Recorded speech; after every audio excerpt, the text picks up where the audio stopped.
வேப்ப மரம் தாங்க எங்கள் வீட்டில் ஒரு கற்பக விருட்சமாக இருக்குது. ஒரு மூலிகை மரம். இதனோட இலை, விதை, பழம், காய், பட்டை எல்லாம் உபயோகமாக இருக்குது. இந்த ஏரியாவில் நாங்கள் எப்போ யார் கேட்டாலும் வேப்ப இலை அந்த கொத்தோடு பறித்து கொடுத்துருவோங்க.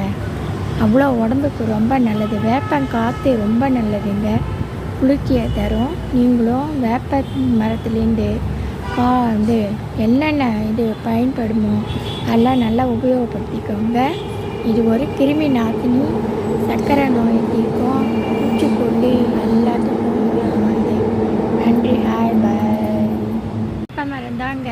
இந்த வேப்ப மரம் எல்லாருக்குமே இந்த ஏரியாவில் உபயோகமாக இருக்குது. எல்லோரும் பாருங்கள்.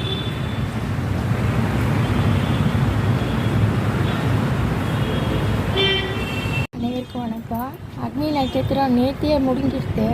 அப்போ கூட ரொம்ப வெயிலாக இருக்குங்க. காலையில் இன்னைக்கு காலைல கொஞ்சம் மூடின மாதிரி மூடி கிளைமேட்டாக இருந்தது. இப்போ பார்த்தீங்கன்னா மறுபடியும் வெயில் ரொம்ப அடிக்குதுங்க, ரொம்ப தாங்கலை மாதிரி. அதனால் என்ன பண்ணோம், இனிமேல் மழை வரும் அப்படின்னு எதிர்பார்த்துட்ருக்கோம். கடைசியில் பார்த்தா மழையே இல்லைங்க. இங்கே நான் இப்போ நிற்கிறது வேப்ப மர இதில் நிற்கிறேன்.